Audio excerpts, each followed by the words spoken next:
अस्सलामुअलैकुम दोस्तों। ये बात है 10 अप्रैल 1912 की, जब दुनिया का सबसे कीमती, सबसे लग्जरियस और सबसे बड़ा जहाज़ आरएमएस टाइटैनिक अपने पहले सफ़र पर निकलता है। इस जहाज़ में हर किस्म के लोग बैठे हैं, जिनमें बड़े बड़े इंडस्ट्रियलिस्ट से लेकर इमिग्रेंट्स तक शामिल हैं। इस जहाज़ की कमांड 62 साल कैप्टन एडवर्ड जॉन स्मिथ संभाले हुए हैं।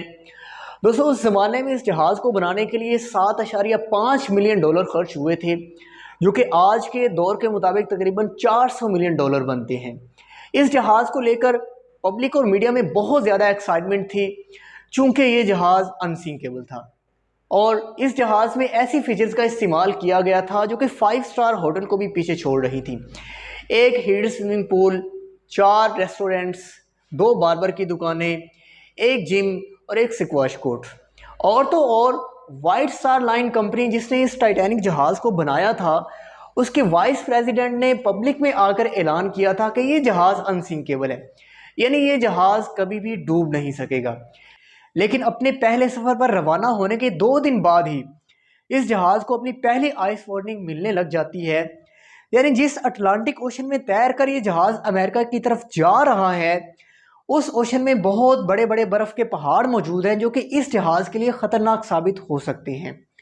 अपनी पहली आइस वार्निंग को रिसीव करने के बाद ये जहाज़ 2 दफ़ा अपना रास्ता तब्दील करता है, लेकिन अपनी रफ्तार को कम नहीं करता। 2 दिन के बाद यानी 14 अप्रैल 1912 ईस्वी को इस जहाज़ को 7 मज़ीद आइस वार्निंग्स दी जाती हैं, लेकिन ये जहाज़ इस सब के बावजूद अपनी रफ्तार को कम नहीं करता और 40 किलोमीटर फी घंटा की रफ्तार से आगे की तरफ बढ़ता रहता है। 14 अप्रैल का सूरज गुरूब हो जाता है, रात हो जाती है। चूंकि सर्दी बहुत ज़्यादा होती है, इसलिए रात के वक्त टेम्परेचर बहुत ज़्यादा गिर जाता है। दोस्तों, 14 अप्रैल की रात की ख़ास बात यह थी कि इस रात चांद नहीं निकला था, जिसकी वजह से विजिबिलिटी बहुत ही ज़्यादा कम थी। दोस्तों, जहाज़ पर एक क्रोज नेस्ट मौजूद होता है, जो कि बहुत ज़्यादा ऊंचाई पर लगा हुआ होता है और यहाँ पर हमेशा एक शख्स को बिठा कर रखा जाता है, जो कि जहाज़ के सामने आने वाली हर चीज़ के मुतालिक मालूमात देता रहता है। उस रात चूँकि हवाएं बहुत ज़्यादा तेज़ चल रही थी और सर्दी भी बहुत ज़्यादा थी, जिनकी वजह से सामने देख पाना मज़ीद ज़्यादा मुश्किल हो रहा था। रात के 11:39 पर इस क्रोज नेस्ट पर बैठा फ्रेडरिक फ्लीट नामी शख्स अचानक अपने सामने बहुत बड़े आइसबर्ग को देखता है और जल्दी से 3 मरतबा बेल बजाता है, ताकि नीचे बैठे हुए लोगों को पता चल सके, और फिर फ़ोन उठाकर ब्रिज पर बैठे ऑफिसर को कहता है कि जहाज़ को लेफ्ट की तरफ मोड़ दो। लेकिन तब तक बहुत ज़्यादा देर हो चुकी होती है और ठीक रात के 11:40 पर आरएमएस टाइटैनिक एक बहुत बड़े आइसबर्ग से टकरा जाता है। दोस्तों, ये आइसबर्ग कोई छोटा मोटा आइसबर्ग नहीं था, बल्कि ये लंबाई में 200 बाई 400 फीट था और इसका वजन तकरीबन 1.5 मिलियन टन था।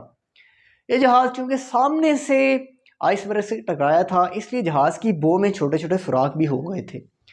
कोलिजन के चंद सेकंड्स बाद जब थॉमस एंड्रयू और जहाज़ की कैप्टन ये देखने के लिए पहुंचते हैं कि जहाज़ को कितना नुकसान हुआ है, तो वो जल्द ही रियलाइज़ कर लेते हैं कि ये जहाज़ तो अब डूब जाएगा। 2 फीचर्स की वजह से इस जहाज़ को अनसिंकेबल माना जाता था। सबसे पहला फीचर डबल बॉटम हल था। दोस्तों, हल जहाज़ की मेन बॉडी को कहा जाता है। डबल हल का मतलब ये है कि हल की डबल लेयर लगी हुई है और अगर एक लेयर टूट भी जाती है तो दूसरी लेयर जहाज़ को बचा लेगी, इसको डूबने नहीं देगी। दूसरा फीचर ये था कि इस डबल बॉटम हल को 16 कंपार्टमेंट्स में तकसीम किया गया था, यानी अगर 4 कंपार्टमेंट्स पानी से भर भी जाते हैं तो भी जहाज़ तैरता रहेगा, डूबेगा नहीं। लेकिन इस टकराव से जहाज़ को इतना ज़्यादा नुकसान पहुंचा था कि इसके 16 में से 6 कंपार्टमेंट्स पानी से भर चुके थे, जिसका साफ मतलब था कि इस जहाज़ को अब डूबने से नहीं बचाया जा सकता। टकराव के सिर्फ 20 मिनट के बाद कैप्टन स्मिथ इस उम्मीद पर डिस्ट्रेस सिग्नल भेजने का हुक्म देते हैं कि हो सकता है कोई जहाज़ इनके आसपास मौजूद हो और वो इनकी मदद को आ जाए। Senior radio operator Jack Philip एक के बाद एक डिस्ट्रेस सिग्नल भेजते हैं और भेजते हैं और भेजते हैं, हत्ता कि 12:20 पर आरएमएस कारपीथिया जहाज़ इस डिस्ट्रेस सिग्नल को पकड़ लेता है। आरएमएस कारपीथिया जहाज़ के रेडियो ऑपरेटर टाइटैनिक के रेडियो ऑपरेटर से बात करके कहते हैं कि जहाज़ को टाइटैनिक की तरफ मोड़ो, हम उनको बचाने जाएंगे।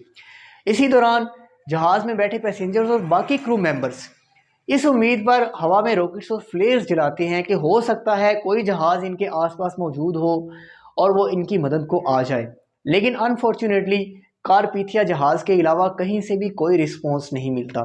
इसी दौरान कैप्टन स्मिथ ये ऑर्डर दे देते हैं कि अब मुसाफिरों को जहाज़ में से निकाला जाए। प्रोटोकॉल के असूलों के मुताबिक औरतों और बच्चों को सबसे पहले लाइफ बोट में सवार किया गया था। अगर जहाज़ में बैठे बाकी पैसेंजर्स की बात की जाए तो वो इस बात को लेकर ज़्यादा परेशान नहीं थे, क्योंकि वाइट स्टार लाइन कंपनी के वाइस प्रेसिडेंट ने पब्लिक में आकर ऐलान किया था कि ये जहाज़ अनसिंकेबल है, यानी ये जहाज़ कभी भी नहीं डूब सकेगा। इसलिए जब पहले लाइफ बोट को पानी में उतारा गया तो इसमें सिर्फ 28 लोग सवार थे, जबकि इस लाइफ बोट की कैपेसिटी 65 लोगों की थी। लेकिन टाइम के साथ साथ जहाज़ में पानी भरता गया और लोगों ने रियलाइज़ कर लिया कि अब इस जहाज़ को डूबने से कोई भी नहीं बचा सकता। रात के 1 बजे तक जहाज़ में इतना पानी भर चुका था कि जहाज़ के अगले वाला हिस्सा टिल्ट होकर पानी में डूब चुका था। प्रॉब्लम ये थी कि जहाज़ में लाइफ बोट्स की सख्त कमी थी। सिर्फ 20 लाइफ बोट्स थी जिनमें सिर्फ 1200 लोग बैठ सकते थे, जबकि इस जहाज़ में टोटल 2200 लोग मौजूद थे।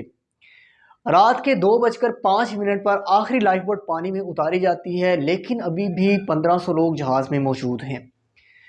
200 आई विटनेसेस के मुताबिक रात के 2:20 पर यह जहाज़ 2 टुकड़ों में टूट जाता है और फिर आहिस्ता आहिस्ता ये जहाज़ हमेशा हमेशा के लिए पानी में डूब जाता है।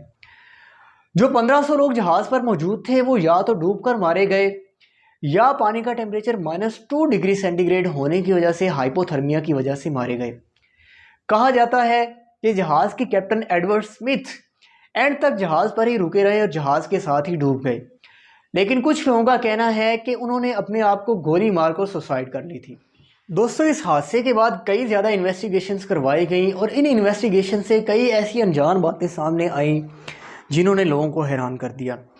कैसा लगेगा अगर मैं आप लोगों से ये कहूँ कि उस रात एक जहाज़ टाइटैनिक से सिर्फ 37 किलोमीटर दूर मौजूद था, जो कि वक्त पर पहुँच पर टाइटैनिक में मौजूद तमाम लोगों को आसानी से बचा सकता था।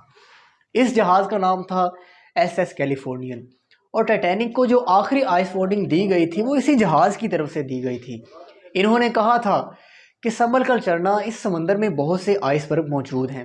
रात के 11:15 पर SS कैलिफोर्नियन का रेडियो ऑपरेटर अपने रेडियो को ऑफ कर लेता है, जिसकी वजह से इन तक कोई भी डिस्ट्रेस सिग्नल नहीं पहुंच पाता। लेकिन हकीकत में ये जहाज़ टाइटैनिक के इतने ज़्यादा करीब था कि होराइज़न पर खड़े होकर लोग इस जहाज़ को देख सकते थे।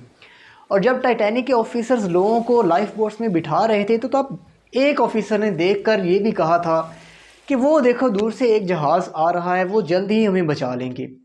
लेकिन ये जहाज़ तब भी नहीं पहुंचा जब हवा में रॉकेट्स और फ्लेयर्स जलाए गए। रात के 12 बजे के बाद रिपोर्ट किया जाता है कि SS कैलिफोर्नियन के क्रू मेंबर्स ने टाइटैनिक से रॉकेट्स और फ्लेयर्स को निकलते हुए देखा था और अपने कैप्टन को इनके मुतालिक इन्फॉर्म भी किया था। लेकिन कैप्टन स्टैनली लॉर्ड ने यह कहकर जाने से इनकार कर दिया था कि टाइटैनिक पर अमीर लोग जाते हैं, वो पार्टी कर रहे होंगे, इसलिए हमें जाने की ज़रूरत नहीं है।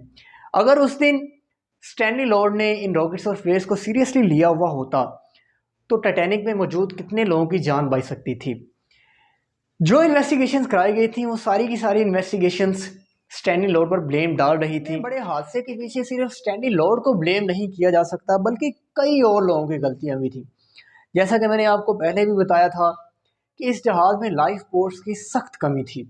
इसके अलावा उस दिन एक सेफ्टी ड्रिल करवाई जानी थी, लेकिन जहाज़ के कैप्टन ने ये सोचकर सेफ्टी ड्रिल करवाने से इनकार कर दिया था कि जहाज़ इनसिंकेबल है, जिसकी वजह से सेफ्टी ड्रिल करवाने की कोई भी ज़रूरत नहीं है। अगली बड़ी गलती स्टीयरिंग व्हील पर मौजूद रॉबर्ट हिचन की थी। उन्हें दरअसल जहाज़ को लेफ़्ट साइड में मोड़ने का कहा गया था, लेकिन उन्होंने जहाज़ को राइट साइड में मोड़ दिया था। लेकिन जब तक उन्होंने अपनी गलती को रियलाइज़ किया तब तक बहुत ज़्यादा देर हो चुकी थी। दोस्तों, उम्मीद है आप लोगों को आज की वीडियो पसंद आई होगी। हमारी वीडियो को लाइक कीजिए, शेयर कीजिए और हमारे चैनल को सब्सक्राइब कीजिए।